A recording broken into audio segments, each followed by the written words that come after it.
Hello दोस्तों, स्वागत है आप सभी का हमारे चैनल पर। तो हम लोग कर रहे हैं घटना चक्र, जिसमें कि हम लोग पढ़ रहे हैं भारतीय इतिहास। तो इसके पहले बहुत सारे चैप्टर बनाए गए हैं, तो उसको आप लोग जाकर देखिए। गांधी जी के बारे में इसके पहले वाला चैप्टर था। और आज के चैप्टर का नाम है किसान आंदोलन और किसान सभा। तो अगर आप हमारे चैनल पर नए हैं तो कृपया चैनल को सब्सक्राइब कर लीजिए। हमारे चैनल का नाम है PR नवोदय रिसर्च सेंटर। तो इसमें बहुत सारे सब्जेक्ट वीडियो बनाया गया है, जैसे घटना चक्र में पॉलिटी हो गया, हिस्ट्री हम पढ़ा ही रहे हैं, और economic, environment, geography, science and tech, सभी पर वीडियो बनाया गया है। और अगर आप RO और UPPCS की और UPSC की तैयारी कर रहे हैं, तो आप घटना चक्र, अरे वो टेस्ट करना चाहे, सॉरी, अगर आप टेस्ट करना चाहें तो टेस्ट दे सकते हैं। ठीक है, टेस्ट इस पे चलाया जा रहा है। और टेस्ट देना देखिए बहुत जरूरी है, क्योंकि अगर आपको अपने को एनालिसिस करना है कि आप कितने अभी कितने क्वेश्चन अटेम्प्ट कर रहे हैं, कितने आपके सही हो रहे हैं, कितने रॉन्ग हो रहे हैं। क्योंकि देखिए इस समय बहुत ज्यादा फॉर्म भरे जा रहे हैं, बहुत ज्यादा सब कंप्यूटर आ गए हैं। तो आपको भी इसमें देखना पड़ेगा और माइनस मार्किंग से बचना पड़ेगा। ठीक है, तो माइनस मार्किंग से बचने के लिए प्रीवियस ईयर क्वेश्चन देखिए। और हम लोग घटना चक्र करा रहे हैं, तो इसमें प्रीवियस ईयर क्वेश्चन ही होता है। तो चलिए शुरू करते हैं किसान आंदोलन और किसान सभा। तो शुरू करेंगे पहले नोट्स से, इसके बहुत ही ध्यान से पढ़िए। अवध में होम रूल लीग आंदोलन के कार्यकर्ता काफी सक्रिय थे। इन्होंने किसानों को संगठित करना शुरू किया। संगठन को नाम दिया गया किसान सभा।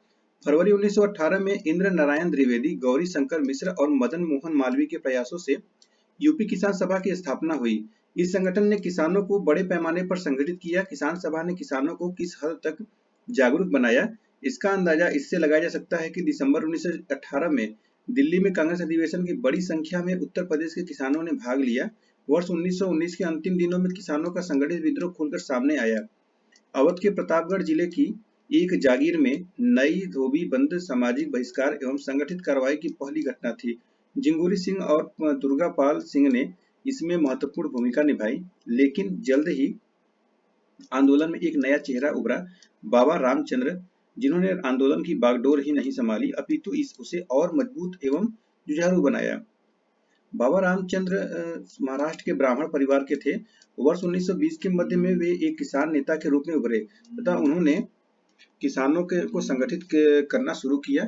उनमें संगठन की अद्भुत क्षमता थी। ठीक है, तो इसको अब देखिए, यहाँ से इसको पढ़िए, यहाँ से।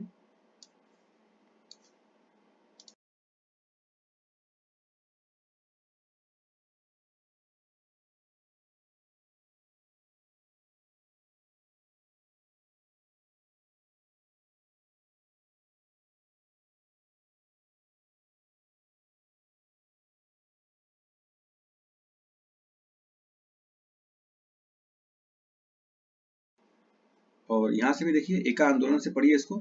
क्योंकि हम लोग ज्यादा नोट्स को न पढ़ते हुए सिर्फ क्वेश्चन पढ़ रहे हैं, क्योंकि वीडियो बहुत ज्यादा लंबा हो जा रहा है। तो आप लोग वीडियो रोक कर इसको पढ़ सकते हैं। ये बारदोली का सत्याग्रह प्रसिद्ध था, ये वल्लभ भाई पटेल ने किया था। पढ़िए इसको वीडियो रोक के, और हम लोग आगे बढ़ते हैं क्वेश्चन की तरफ। और अगर आप इसके PDF लेना चाहते हैं तो टेलीग्राम चैनल ज्वाइन कर लीजिए, उस पर आपको मिल जाएगा। तो शुरू करते हैं अब प्रश्न की तरफ से। प्रश्न संख्या 1 है, भारतवर्ष का सर्वप्रथम किसान आंदोलन था, कौन सा था? तो ये है बिजौलिया। बिजौलिया नाम सुना है आपने? नहीं सुना है तो देखिए यहाँ पर, भारतवर्ष का सर्वप्रथम किसान आंदोलन बिजौलिया आंदोलन था। बिजौलिया आंदोलन का नेतृत्व वर्ष 1913 में साधु सीता रामदास ने किया तथा वर्ष 1915 में विजय सिंह पाठक इस आंदोलन से जुड़े थे। ठीक है, तो अगर आप सर्वप्रथम किसान आंदोलन गांधी जी का देखेंगे तो ये चंपारण हो जाता है, लेकिन बिजौलिया जो है 1913 में ही हुआ था। नेक्स्ट क्वेश्चन है, निम्न में से कौन फरवरी 1918 में स्थापित यूपी किसान सभा की स्थापना से संबंध नहीं था? तो यह है जवाहरलाल नेहरू। बाकी इंद्र नारायण द्विवेदी हैं, गौरी शंकर मिश्र हैं, मदन मोहन मालवीय हैं। नेक्स्ट क्वेश्चन है, नाई धोबी बंद सामाजिक बायकट का एक स्वरूप था जो 1919 में किसानों द्वारा प्रतापगढ़ जिले में चलाया गया था। तो ये पहला ही सही है, प्रतापगढ़ में चलाया गया था। अभी जो हम लोगों ने पढ़ा था नोट्स में वही है, यहाँ पे लिखा हुआ है। अगला क्वेश्चन है, वह प्रदेश कौन था जहां बाबा रामचंद्र ने किसानों को संगठित किया था? तो यह है अवध। नेक्स्ट क्वेश्चन है, देखिए यहाँ पर ये सूची 1 को सूची 2 से मिलाने वाला क्वेश्चन है। इसमें है 1930 के दशक में देश के विभिन्न भागों के भिन्न भिन्न नेताओं द्वारा किसान आंदोलन चलाए गए थे, उनके प्रभाव क्षेत्रों से सुमेलित कीजिए। इसे सहजानंद सरस्वती तो ये बिहार से चलाए थे। सॉरी। ओके, खुदाई खिदमतगार, तो ये चलाए थे आपके NWFP। और स्वामी रामानंद, तो ये हैदराबाद। और अब्दुल हमीद खान, ये दक्षिणी असम। तो इस प्रकार हो जाएगा 3412, ऑप्शन नंबर बी है। नेक्स्ट क्वेश्चन है, इनमें से कौन 1930 के दशक में किसान सभा आंदोलन से सक्रिय रूप से जुड़े थे? तो यह है स्वामी सजानंद। नेक्स्ट क्वेश्चन है, अवध के एका आंदोलन का उद्देश्य क्या था? सरकार को लगान देना बंद करना, जमींदारों के अधिकारों की रक्षा करना, सत्याग्रही की समाप्ति। तो यह ऑप्शन डी है, लगान का नगद में परिवर्तन। देखिए यहाँ पर एका आंदोलन 1921 से 22 का नेतृत्व पिछड़ी जाति के मदारी पासी ने किया था। इस आंदोलन में जिसकी गतिविधि के मुख्य केंद्र हरदोई, बाराबंकी, बहराइच तथा सीतापुर थे। किसानों की मुख्य शिकायतें जमींदारों द्वारा लगान में बढ़ोतरी और उपज के रूप में लगान वसूल करने की प्रथा को लेकर थी। किसानों से 50% से अधिक लगान वसूल किया जा रहा था। जमींदारों के गुर्गे ठेकेदार किसानों को प्रताड़ित करते थे। एका आंदोलन का राष्ट्रवादियों द्वारा निर्धारित अहिंसक नीतियों में विश्वास कम था। फलस्वरूप राष्ट्रवादी नेता आंदोलन से अलग थलग पड़ गए और आंदोलन ने दूसरी राह पकड़ ली। इस आंदोलन में सरकार को लगान देना बंद नहीं किया गया, बल्कि आंदोलनकारियों की प्रमुख मांग थी बढ़ती महंगाई के कारण लगान का नगद में रूपांतरण किया जाए। चलिए अगला क्वेश्चन है, एका आंदोलन का प्रारंभ किया गया था तो यह है उत्तर प्रदेश के हरदोई, बाराबंकी एवं अन्य स्थानों के किसानों के द्वारा। नेक्स्ट क्वेश्चन है, बिहार प्रांतीय किसान सभा का गठन किसने किया? तो यह किया स्वामी सहजानंद ने। यहाँ पर देखिए, बिहार में किसान आंदोलन की शुरुआत स्वामी सहजानंद सरस्वती के नेतृत्व में हुई। सहजानंद सरस्वती ने वर्ष 1929 में बिहार प्रांतीय किसान सभा की स्थापना की। इस सभा का विस्तार बिहार के गांवों में करने में उन्हें कार्यानंद शर्मा, राहुल साकृत्यानंद, पंचानंद शर्मा, मधुनंदन शर्मा आदि वामपंथी नेताओं का सहयोग मिला था। ओके, स्वामी सहजानंद सरस्वती ने एक पत्रिका का प्रकाशन किया जिसका नाम था, क्या नाम था? तो यह था हुंकार। स्वामी सहजानंद निम्न में से किससे संबंधित थे? बिहार में जनजातीय आंदोलन, बिहार में मजदूर आंदोलन, बिहार में किसान आंदोलन। तो यह बिहार में किसान आंदोलन से, ऑप्शन सी है। अखिल भारतीय किसान सभा के प्रथम सत्र की अध्यक्षता किसने किया था? तो यह स्वामी सहजानंद ने किया था। 1936 में लखनऊ के में अखिल भारतीय किसान सभा के अध्यक्ष कौन है? तो यह है स्वामी सहजानंद सरस्वती। लखनऊ में स्थापित अखिल भारतीय कांग्रेस के महासचिव के रूप में निम्नलिखित में से किसे चुना गया? तो यह NG रंगा। अखिल भारतीय किसान कांग्रेस का गठन किया गया था, तो यह किया गया था 1936 में। वह कौन जगह थी जहां अखिल भारतीय किसान सभा का पहला अधिवेशन हुआ था? तो यह है लखनऊ में। अखिल भारतीय किसान सभा के संस्थापक अध्यक्ष थे स्वामी सहजानंद सरस्वती। स्वामी सहजानंद के संबंध था किससे था? तो यह बिहार के किसानों से संबंधित था, तो ऑप्शन सी में है। बिहार किसान सभा कौन जुड़ा था? स्वामी सहजानंद है, इसमें स्वामी सहजानंद है। और भी इसमें है कि बिहार प्रांतीय किसान सभा के स्वामी सहजानंद सरस्वती और कार्यानंद, तो इसमें और भी नाम है, इसलिए एक से अधिक क्वेश्चन, इससे अधिक है, ठीक है। ये भी है, सभी लोग थे जुड़े थे, तो ऑप्शन इसमें ई हो जाएगा। देखिए BPSC में ऑप्शन ई भी देता है, तो ऑप्शन ई हो जाएगा। स्वामी सहजानंद सरस्वती ने भूमि और जल मार्ग के राष्ट्रीयकरण की मांग के साथ अखिल भारतीय संयुक्त किसान का गठन किया, तो यह किया था उनकी मृत्यु से ठीक पहले, ऑप्शन ए। देखिए यहाँ पर अखिल भारतीय किसान सभा का गठन स्वामी सहजानंद सरस्वती द्वारा वर्ष 1936 में किया गया था। स्वामी सहजानंद की मृत्यु वर्ष 1950 में हुई थी। स्वामी सहजानंद सरस्वती ने अखिल भारतीय संयुक्त किसान सभा का गठन अपनी मृत्यु से ठीक पहले किया था। इस सभा का उद्देश्य भूमि, जलमार्ग और ऊर्जा के सभी स्रोतों का राष्ट्रीयकरण था। नेक्स्ट क्वेश्चन है, निम्नलिखित में से किस एक कांग्रेसी नेता ने प्रथम अखिल भारतीय किसान सभा में भाग लिया था? तो यह है जवाहरलाल नेहरू, 1936 में। इनमें से कौन बिहार में किसान आंदोलन के साथ जुड़े थे? राजेंद्र प्रसाद, CR दास, मोतीलाल नेहरू, भगत सिंह। तो यह है राजेंद्र प्रसाद। सूची 1 को सूची 2 से मिलाना है इसमें, तो मिलाते हैं। बारदोली सत्याग्रह, तो ये हो जाएंगे सरदार वल्लभ भाई पटेल। भारतीय किसान संस्थान, तो ये हो जाएंगे NG रंगा। और बंगाल प्रजा पार्टी, तो ये होंगे फजलुल हक। और बकास संघर्ष, स्वामी श्रद्धानंद सरस्वती। तो इस प्रकार इसमें हो जाएगा 2, 4, 3, 1।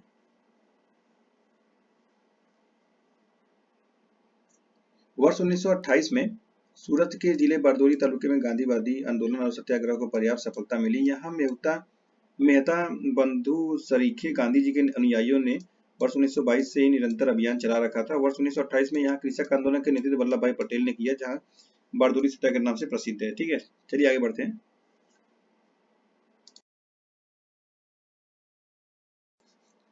बारदोली सत्याग्रह का सफल नेतृत्व ये है वल्लभ भाई पटेल, ऑप्शन नहीं हो जाएगा। बारदोली सत्याग्रह 1928 का नेतृत्व किसने किया था? सेम क्वेश्चन है, वल्लभ भाई पटेल। आंदोलन में सरदार वल्लभ भाई पटेल ने मुख्य भूमिका निभाई, किसमें? बारदोली में, ऑप्शन डी। वल्लभ भाई पटेल के सरदार की उपाधि किसने दिया था? तो ये दिया था महात्मा गांधी ने, ऑप्शन ए।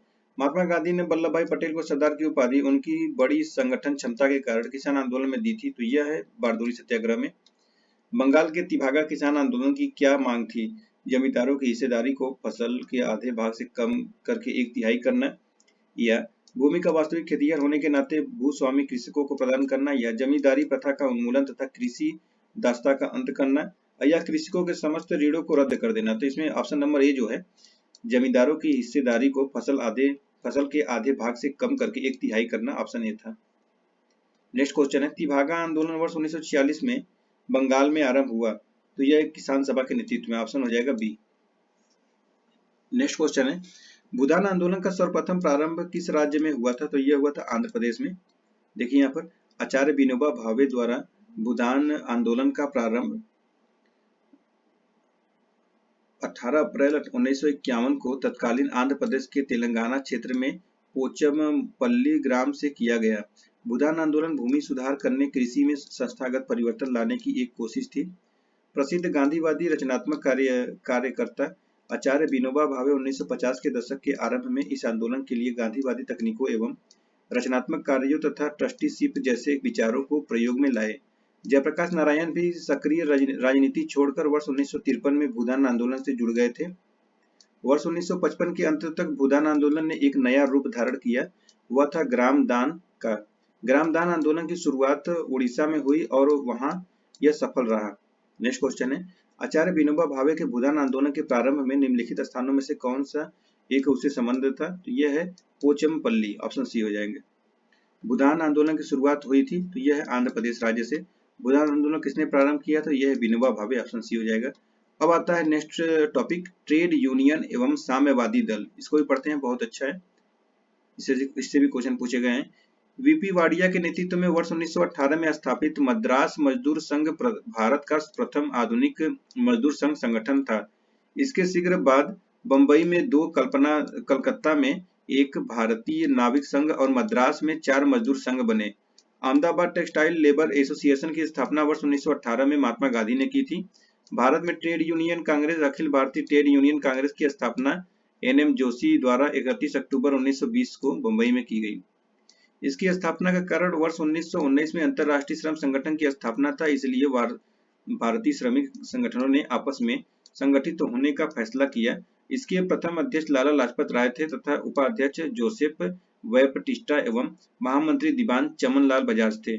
इस संगठन का प्रथम विभाजन वर्ष 1929 में नागपुर अधिवेशन में हुआ। इस समय जवाहरलाल नेहरू इसके अध्यक्ष थे। कम्युनिस्ट इंटरनेशनल की स्थापना मार्च 1919 में व्लादिमीर इलिच लेनिन और रूसी पार्टी बोल्शेविक द्वारा की गई थी।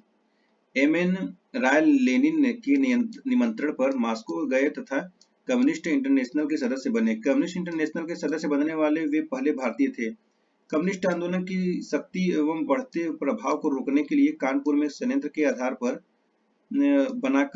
बनाकर कुछ कम्युनिस्टों पर मुकदमा चला और यह मुकदमा कानपुर संयंत्र के नाम से प्रसिद्ध है। ब्रिटिश सरकार ने वर्ष 1924 में MN राय, श्रीपाद अमृत डांगे, मुजफ्फर अहमद, शौकत उस्मानी, गुलाम शौकत हुसैन, रामचरण लाल शर्मा और सिंगार वेलू चेट्टियार पर कानपुर में मुकदमा चलाया गया। सरकार ने उन पर आरोप लगाया कि ये लोग षड्यंत्र रच रहे थे, जिसका उद्देश्य भारत में क्रांतिकारी संगठन को स्थापित करना था।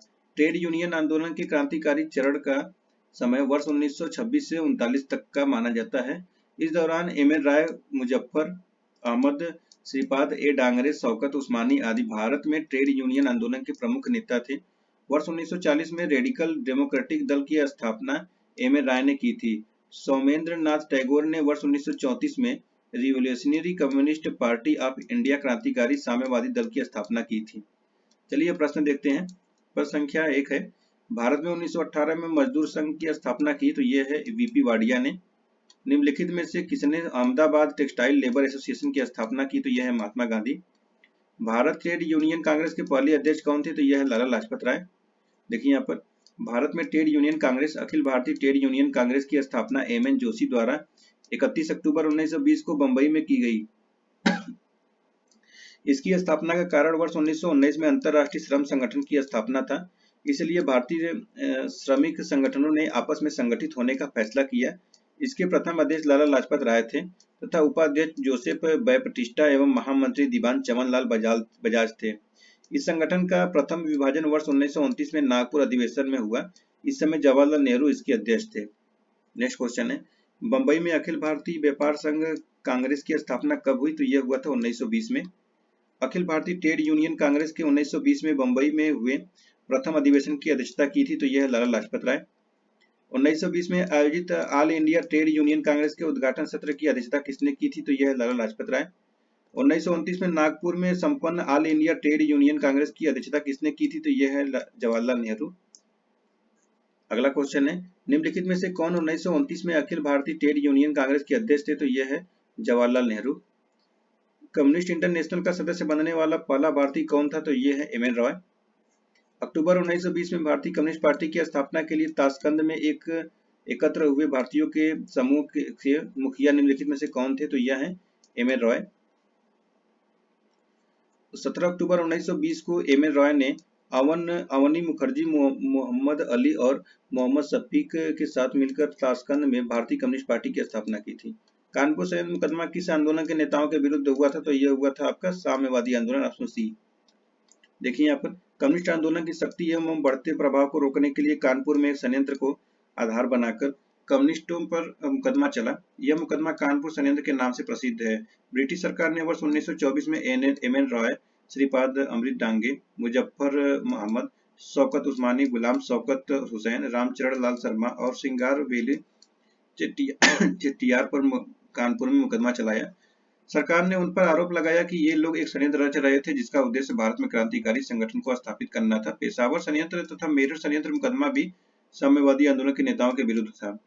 अगला क्वेश्चन है, निम्नलिखित में से किस केस की समस्त संसार में चर्चा हुई और अभियुक्तों के समर्थन में Albert Einstein, H G. Wells, Harold Laski तथा रूजवेल्ट ने सहानुभूतिपूर्ण टिप्पणियां की, तो यह है मेरठ संयंत्र मुकदमा। ट्रेड यूनियन का आंदोलन के क्रांतिकारी चरण का समय था, तो यह है 1926 से 1939। 1940 में रेडिकल डेमोक्रेटिक पार्टी का गठन किसने किया था, तो यह किया था एम.एन. रॉय ने। सौमेंद्र नाथ टैगोर द्वारा स्थापित दल का नाम क्या था, तो यह है क्रांतिकारी साम्यवादी दल। क्रांतिकारी साम्यवादी दल revolutionary communist party of India की स्थापना वर्ष 1934 में सौमेंद्रनाथ टैगोर द्वारा की गई थी। यह पार्टी भारतीय साम्यवादी दल सीपीआई से टूटकर बनी थी। तो ये भी समाप्त होता है। और अब अगला चैप्टर आता है राउलेट एक्ट और जलियांवाला बाग हत्याकांड 1919। भारत में बढ़ रही क्रांतिकारी गतिविधियों को कुचलने के लिए सरकार ने 1917 में न्यायाधीश सिडनी राउलेट एक्ट, राउलेट यानी ये इनका नाम था, न्यायाधीश सिडनी राउलेट की अध्यक्षता में एक समिति का गठन की, जिसका उद्देश्य आतंकवाद को कुचलने के लिए एक प्रभावी योजना का निर्माण करना था। इसके सुझाव पर मार्च 1919 में पारित विधेयक राउलेट एक्ट के नाम से जाना गया। राउलेट अधिनियम के द्वारा अंग्रेजी सरकार जिसको चाहे तब जब चाहे तब तक बिना मुकदमा चलाए जेल में रख सकती थी। इसलिए इस कानून को बिना वकील, बिना अपील तथा बिना दलील कानून कहा गया। लॉर्ड चेम्सफोर्ड यानी 1916 से 1921 के कार्यकाल में वर्ष 1919 में राउलेट एक्ट पारित हुआ था। अखिल भारतीय राजनीति में गांधी का पहला साहसिक कदम राउलेट एक्ट के विरुद्ध वर्ष 1919 में प्रारंभ सत्याग्रह था। गांधी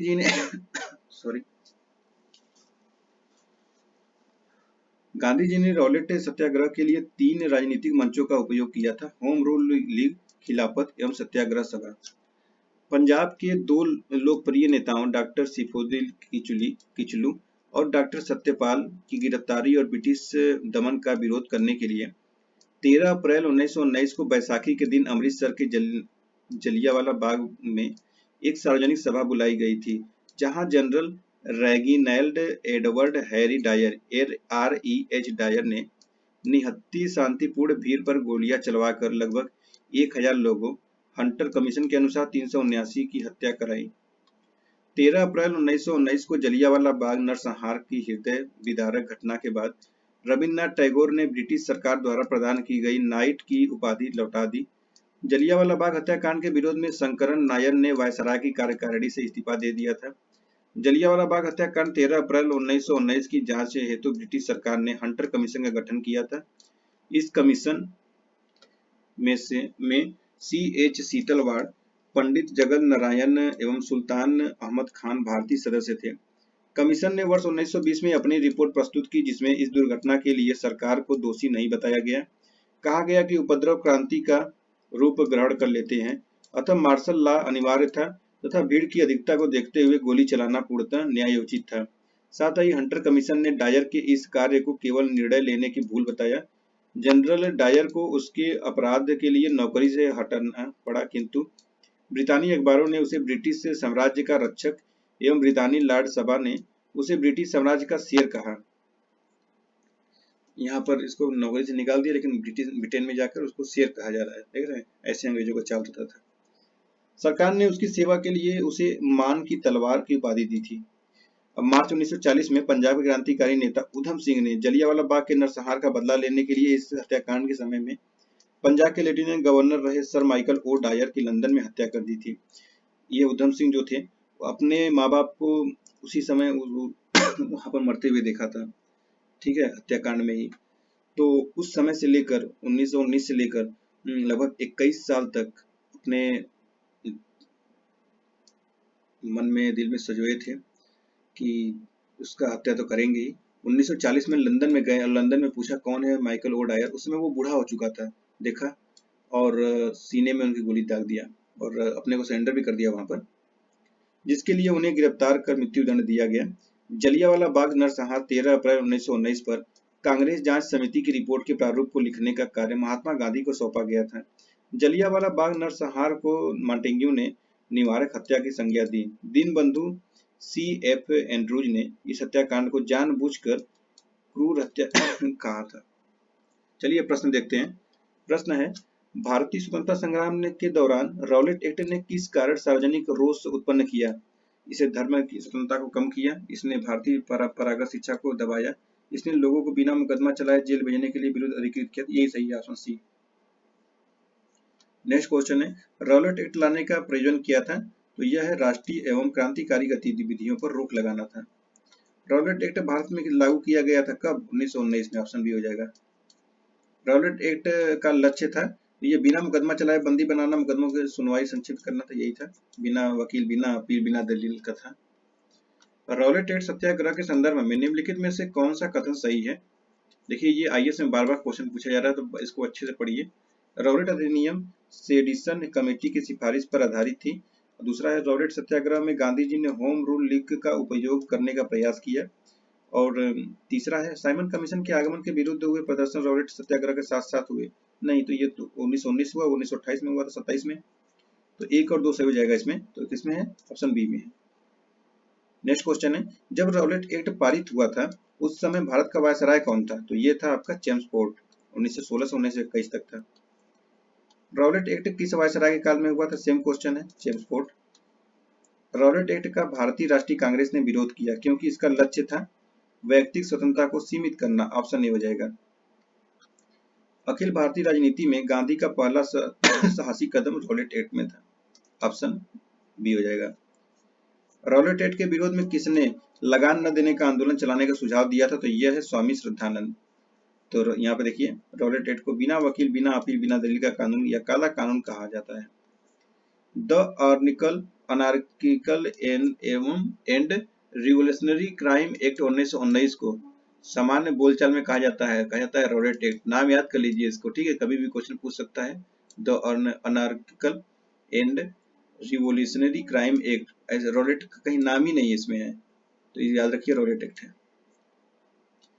कौन सी महत्वपूर्ण घटना जलियांवाला बाग नरसंहार के तुरंत पूर्व घटी थी?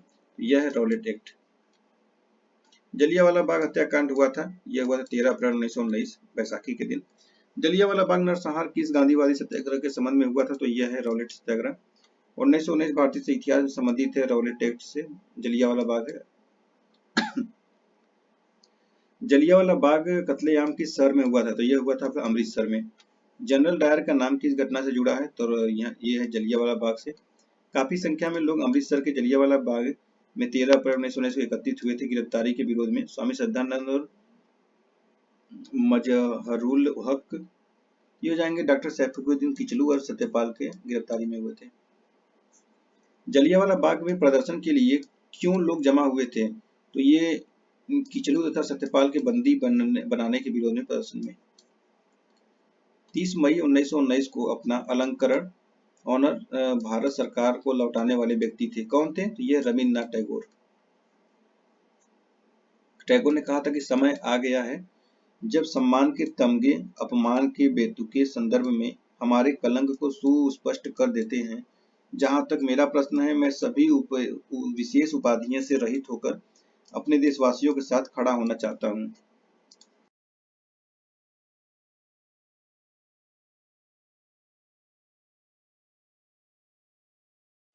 क्वेश्चन नंबर 21 है, जलियांवाला बाग हत्याकांड 1919 में पंजाब में हुए अत्याचारों से अपने विरोध के रूप में किस विख्यात व्यक्ति ने ब्रिटिश सरकार द्वारा प्रदान की गई नाइटहुड की उपाधि वापस लौटा दिया? तो रविन्द्रनाथ टैगोर है। देखिए आईएएस में क्वेश्चन बार बार पूछे जा रहे हैं, आईएएस और पीसीएस का। किसके विरुद्ध विरोध प्रदर्शन के अभिप्राय में के रूप में रविन्द्रनाथ टैगोर ने अपनी नाइटहुड की पदवी त्याग दिया? देखिए सेम क्वेश्चन है, बस खाली घुमा फिरा के पूछ रहा है। तो जलियांवाला बाग हत्याकांड नाइटहुड परित्याग कर दिया था किसमें? जलियांवाला बाग हत्याकांड में। जलियांवाला बाग हत्याकांड के विरोध में किसने ब्रिटिश, वही सेम क्वेश्चन है, रविन्द्रनाथ टैगोर हो जाएगा। रविन्द्रनाथ टैगोर जलियांवाला बाग ऑप्शन सी हो जाएगा।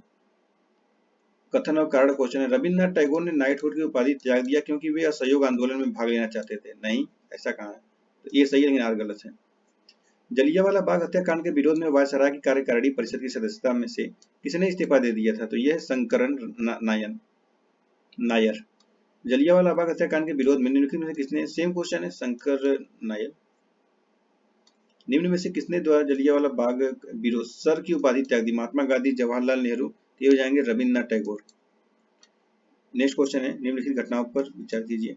जलियांवाला बाग नरसंहार और डॉक्टर सत्यपाल की बंदी बनाए जाना। 1919 का अमृतसर कांग्रेस अधिवेशन। तो ये पहले तो बंदी बनाया गया, उसके बाद जलियांवाला बाग नरसंहार हुआ, उसके बाद 1919 में कांग्रेस का अधिवेशन हुआ। तो ये हो जाएगा 213। देख लीजिए 9 अप्रैल 1919 को अमृतसर सैफुद्दीन किचली का गिरफ्तार किया गया। 13 अप्रैल को जलियांवाला बाग हत्याकांड हुआ, फिर उसके बाद दिसंबर में मोतीलाल नेहरू की अध्यक्षता में कांग्रेस में अधिवेशन हुआ। नेक्स्ट क्वेश्चन, हंटर आयोग की नियुक्ति की गई थी। तो यह है जलियांवाला बाग हत्याकांड के बाद। जलियांवाला बाग हत्याकांड के लिए जिम्मेदार ओ डायर को निम्न में से किसने मारा था? उधम सिंह ने। कब मारा था? 1940 में। लंदन में 13 मार्च 1940 को सर माइकल ओ डायर को गोली मार हत्या किसने किया था? तो उधम सिंह ने किया था 1940 में। उधम सिंह ने लंदन में मारा किसको? डायर को। कौन Dyer? Sir Michael O Dyer. Next question है, जलियांवाला बाग नरसंहार पर कांग्रेस जांच समिति की रिपोर्ट के प्रारूप लिखने का कार्य सौंपा गया था किसको? यह महात्मा गांधी को। नेक्स्ट क्वेश्चन है, 1919 में जघन्य जलियांवाला बाग कांड के समय भारत का वायसराय कौन था? तो यह है Chelmsford, option A. Next question है, निम्नलिखित घटनाओं में से किस एक को मॉन्टेग्यू ने निवारक हत्या के नाम से विशेषीकृत किया था? तो यह है जलियांवाला बाग नरसंहार, ऑप्शन बी। निम्नलिखित में से किसके कारण सार्वजनिक रोष की लहर उभरी जिसके फलस्वरूप जलियांवाला बाग में ब्रिटिश द्वारा जनसंहार घटना घटी? तो यह है द रॉलेट एक्ट। देखिए यहाँ पर, प्रथम विश्व युद्ध के दौरान भारत में लागू सुरक्षा अधिनियम की अवधि समाप्त होने वाली थी। अतः न्यायाधीश सिडनी रॉलेट की अध्यक्षता में गठित समिति के सुझावों पर 2 प्रस्ताव लेजिस्लेटिव काउंसिल में प्रस्तुत किए गए। इन प्रस्तावों में भारत में देशद्रोही कार्यों में संलिप्त संदिग्ध व्यक्तियों पर निगरानी तथा इस प्रकार के कार्यों के लिए किसी व्यक्ति की बगैर कारण बताए गिरफ्तारी का प्रावधान था। इन प्रस्तावों को दी रॉलेट एक्ट के नाम से मार्च 1919 में लेजिस्लेटिव काउंसिल के नाम पर काउंसिल के पास कर दिया। इस अधिनियम का भारतीयों ने पुरजोर विरोध किया तथा सार्वजनिक रोष की लहर उमड़ पड़ी। इस अधिनियम के विरोध पंजाब के दो नेताओं सत्यपाल तथा किचलू की गिरफ्तारी का विरोध करने के लिए अमृतसर के जलियांवाला बाग में 13 अप्रैल 1919 को सभा आयोजित की गई। सब कुछ लोग सभा को संबोधित कर रहे थे, तभी जनरल डायर के निर्देश पर निहत्थे भारतीयों पर अंधाधुंध गोलियां चलाई गईं। इस निर्मम घटना को इतिहास में जलियांवाला बाग हत्याकांड के नाम से जाना जाता है। तो ये भी खत्म हुआ। अब आता है असहयोग आंदोलन। असहयोग आंदोलन को भी इसे निपटा देते हैं। 1920 में यह हुआ था। कलकत्ता संपन्न भारतीय राष्ट्रीय कांग्रेस के विशेष अधिवेशन में महात्मा गांधी ने असहयोग के प्रस्ताव को प्रस्तावित किया था। इसको आप लोग पढ़िए और हम लोग करते हैं क्वेश्चन। ठीक है, यहाँ से यहाँ तक है और ऊपर भी देख लीजिए, यहाँ से यहाँ तक वीडियो रोकिए और उसके बाद फिर यहाँ से यहाँ तक पढ़िए इसको। ओके, तो हम लोग चलते हैं अब क्वेश्चन की तरफ। इसको आपको पढ़ना है तो पढ़ लीजिए। ठीक है, क्वेश्चन 1 है, निम्नलिखित में से किसने 1920 के नागपुर के भारतीय राष्ट्रीय कांग्रेस के अधिवेशन में असहयोग के प्रस्ताव को प्रस्तावित किया था? तो यह CR दास ने। सितंबर 1920 में कलकत्ता में संपन्न भारतीय राष्ट्रीय कांग्रेस के विशेष अधिवेशन में महात्मा गांधी ने असहयोग के प्रस्ताव को प्रस्तावित किया था, जिसका CR दास ने विरोध किया था। दिसंबर 1920 में नागपुर में संपन्न कांग्रेस के वार्षिक अधिवेशन में असहयोग प्रस्ताव पर व्यापक चर्चा हुई तथा इसका अनुसमर्थन किया गया। नागपुर अधिवेशन में असहयोग प्रस्ताव CR दास ने ही प्रस्तावित किया था। अगला क्वेश्चन है, भारतीय राष्ट्रीय कांग्रेस ने पहला असहयोग आंदोलन किस वर्ष शुरू किया था? तो यह है 1920 में। भारतीय राष्ट्रीय कांग्रेस ने असहयोग आंदोलन किस वर्ष प्रारंभ किया था? तो यह है 1920 में। महात्मा गांधी द्वारा चलाया गया प्रथम जन आंदोलन था, तो यह असहयोग आंदोलन। खिलाफत आंदोलन, खिलाफत के प्रश्न पर असहयोग आंदोलन कब शुरू हुआ? तो यह शुरू हुआ था 1920 में। देखिए, एक ही क्वेश्चन है, बस खाली घुमा फिरा के पूछ रहा है। निम्न में से कौन सा एक असहयोग आंदोलन को प्रारंभ करने का कारण नहीं था? खिलाफत, नमक, पंजाब, रोलेट। यह है आपका नमक, बाकी सबके लिए था। गांधी जी ने असहयोग आंदोलन कब प्रारंभ किया? तो यह है 1920। एक वर्ष में स्वराज का नारा गांधी जी ने कब दिया? यह दिया था असहयोग आंदोलन में। 1919 के सुधारों की भारतीयों की आकांक्षाओं को पूर्ण करने में असफलता के साथ भारतीय राष्ट्रीय कांग्रेस ने स्वराज अथवा स्वशासन हेतु आंदोलन किया। नेतृत्व में कौन है? तो महात्मा गांधी। एक वर्ष के भीतर स्वराज की प्राप्ति लक्ष्य था, तो यह है असहयोग आंदोलन का। निम्नलिखित कथनों में से कौन सा एक असहयोग आंदोलन के संबंध में सही नहीं है? पहला है, इस आंदोलन का अवधि वर्ष 1920 से 22 तक की थी, सही है। एक वर्ष के भीतर स्वराज प्राप्ति का लक्ष्य था, यह भी सही है। इसमें बहिष्कार का योजना था, यह भी सही है। MN जिन्ना ने इस आंदोलन का समर्थन किया था, यह गलत है। नेक्स्ट है, गांधी जी के असहयोग आंदोलन में लोगों को शराब से परहेज करने का आग्रह किया गया। फलस्वरूप सरकार के स्वराज में भारी कमी आई। एक प्रदेश की सरकार ने लोगों को फिर से शराब पीने को प्रेरित करने के लिए एक प्रमुख व्यक्तियों की एक सूची प्रसारित की जो शराब पीते थे। उस प्रदेश का नाम बताइए। आंध्र प्रदेश, बिहार, गुजरात, बॉम्बे। बिहार हो सकता है, ये है बिहार, ऑप्शन बी। देखिए, इसको पढ़िए।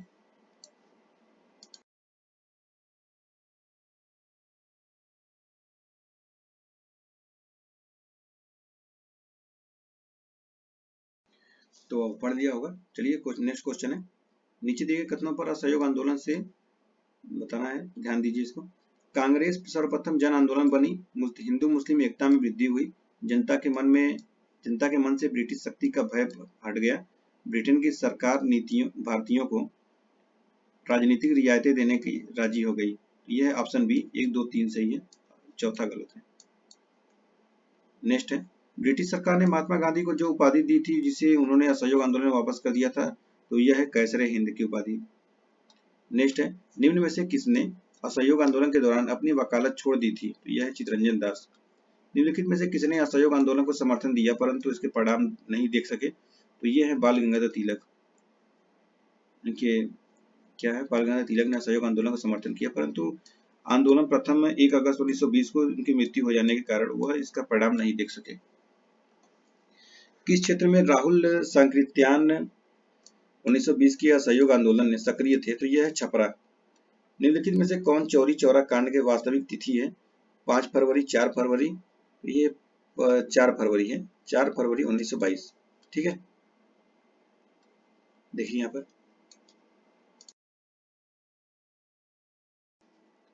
शहीद स्मारक चौरी चौरा के अनुसार चौरी चौरा कांड की वास्तविक तिथि 4 फरवरी 1922 है। फरवरी 1922 में पुलिस चौकी में आग लगाने की घटना से संबंधित चौरी चौरा किस राज्य में है? तो यह आपका है उत्तर प्रदेश में। चौरी चौरा किस जनपद में है? तो यह है गोरखपुर में। किस घटना के कारण गांधी जी ने असहयोग आंदोलन वापस ले लिया? तो चौरी चौरा था, 4 फरवरी को 1922 में हुआ था। महात्मा गांधी ने असहयोग आंदोलन स्थगित कर दिया, क्यों? चौरी चौरा कांड की वजह से हिंसक भड़क उठी थी। महात्मा गांधी ने 1922 में असहयोग आंदोलन क्यों वापस ले लिया? तो चौरी चौरा हो गया था। बहुत लोगों ने कहा था कि सारा पूरा देश असहयोग आंदोलन में शामिल हो चुका था। चौरी चौरा के कांड की वजह से सिर्फ एक जगह स्थगित करना चाहिए था, लेकिन गांधी जी जानते थे कि अब ये इसमें हिंसा भड़क चुकी है, तो अब अंग्रेज को इसको दमन करने के बहुत अच्छा मिल गया था, उनको क्लू मिल गया था, दमन कर सकते थे। बहुत ही सूझबूझ से महात्मा गांधी ने इसको वापस ले लिया। चलिए आगे बढ़ते हैं। निम्नलिखित में से किस प्रमुख कारण से महात्मा गांधी ने 1922 में असहयोग आंदोलन को वापस ले लिया था? तो यह है चौरी चौरा हिंसा। सेम क्वेश्चन है। फरवरी 2021 में प्रधानमंत्री जी द्वारा किस शताब्दी समारोह की शुरुआत की गई थी? तो यह है चौरी चौरा शताब्दी। किस घटना के बाद महात्मा गांधी ने असहयोग आंदोलन अपनी हिमालय जैसी भूल बताई थी? तो यह चौरी चौरा बताया था। चौरी चौरा में चौरी चौरा की घटना के समय महात्मा गांधी कहाँ थे? तो यह थे बारदोली में। असहयोग आंदोलन 1920 में प्रारंभ हुआ था, बताइए यह कब समाप्त हुआ? यह 1922 में।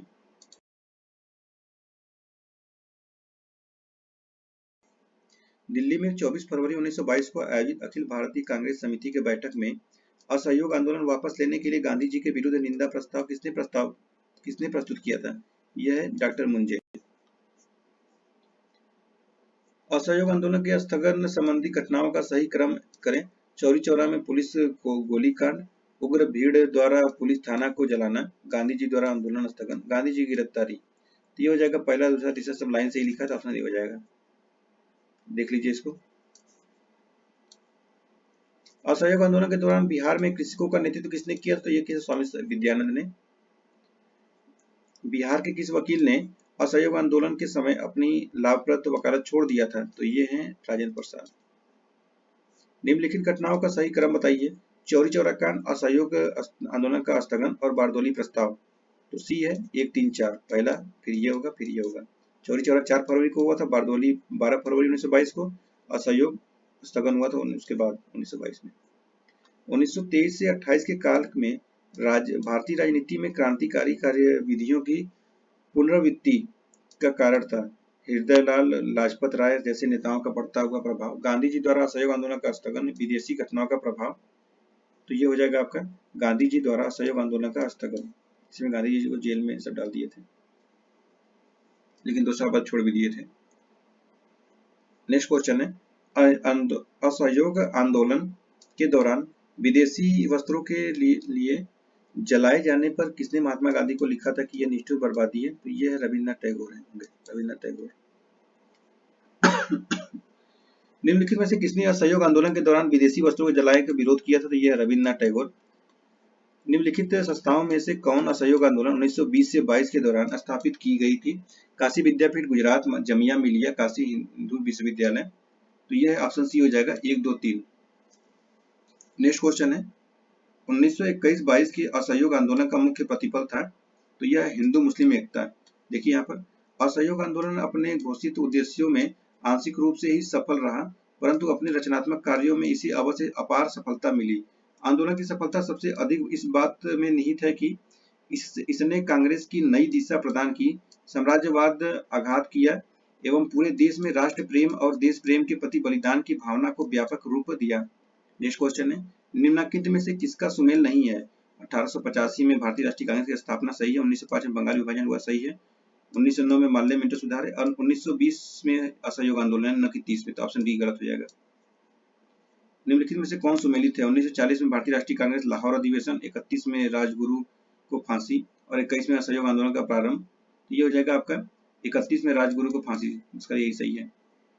दिसंबर 1929 में लाहौर में अधिवेशन हुआ था और 23 मार्च 1931 को भगत सिंह, सुखदेव और राजगुरु को फांसी हुआ था। 1 अगस्त 1920 को असहयोग आंदोलन हुआ था और 1919 अप्रैल में रॉलेट सत्याग्रह था। नेक्स्ट क्वेश्चन है कथन और कारण क्वेश्चन है, महात्मा गांधी द्वारा 1922 में असहयोग आंदोलन स्थगित कर दिया गया क्योंकि इस स्थगन का CR दास एवं मोतीलाल नेहरू द्वारा विरोध किया गया था। नहीं, ऐसा नहीं है, दोनों सही है लेकिन व्याख्या सही नहीं कर रहा है। यहाँ पे रहता कि चौरी चौरा हत्याकांड, चौरी चौरा कांड के लिए हुआ था, तो वो सही हो जाता है। नेक्स्ट क्वेश्चन देखिए यहाँ पर है ना, महात्मा गांधी द्वारा 1922 में असहयोग आंदोलन स्थगित करने का कारण चौरी चौरा की हिंसक घटना थी। साथ ही CR दास एवं मोतीलाल नेहरू द्वारा असहयोग आंदोलन के स्थगन का कड़ा विरोध किया गया था। इस प्रकार कथन और कारण दोनों सही, लेकिन सही व्याख्या नहीं कर रहा है। अगला क्वेश्चन है, असहयोग आंदोलन के दौरान किसने पटना कॉलेज छोड़ा जबकि उसकी परीक्षा के केवल 20 दिन ही बचे थे? तो यह थे जयप्रकाश नारायण।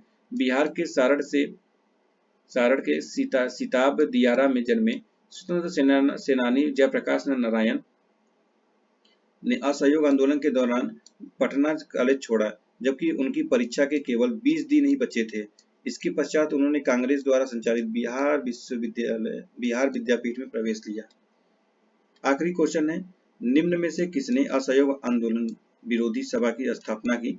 जमना दास ठाकुर दास, जयराम दास, दौलत राम या माणिक लाल वर्मा? देखिए यहाँ पर पुरुषोत्तम दास ठाकुर दास, जमना दास द्वारा द्वारका दास, कावसजी जहांगीर, पी सेठना और शीतलवाड़ आदि बंबई के उद्योगपति वर्ग के लोगों ने मिलकर 1920 ईस्वी में असहयोग आंदोलन विरोधी सभा की स्थापना की थी। छत्तीसगढ़ लोक सेवा आयोग ने अपने प्रारंभिक उत्तर कुंजी को इसको विकल्प ए माना है, जमनालाल।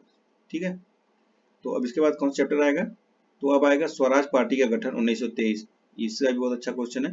तो आज के लिए हम लोग इतना ही छोड़ते हैं, बहुत हो गया, लगभग 40-47 मिनट का वीडियो बन चुका है। तो चलिए, अगर आप हमारे चैनल पर नए हैं तो चैनल को सब्सक्राइब कर लीजिए। हमारे चैनल का नाम है PR नॉलेज रिसर्च सेंटर और ये हिस्ट्री के अलावा पॉलिटी, इकोनॉमिक, जियोग्राफी, इन्वायरमेंट और साइंस सेंटर सभी वीडियो बनाया गया है। और अगर आप UPSC, PCS और ROE का एग्जाम तैयारी कर रहे हैं तो ROE के लिए टेस्ट चलाया जा रहा है, PCS के लिए टेस्ट चलाया जा रहा है, सभी लोग उसमें सम्मिलित हो रहे हैं और आप भी सम्मिलित हुई है। अपने दोस्तों में शेयर करिए, जो भी इसका तो शेयर करेंगे उसका वीडियो का लाभ भी आपके दोस्तों को मिलेगा। चलिए हम लोग फिर मिलते हैं नेक्स्ट वीडियो में। आप सभी का बहुत बहुत धन्यवाद।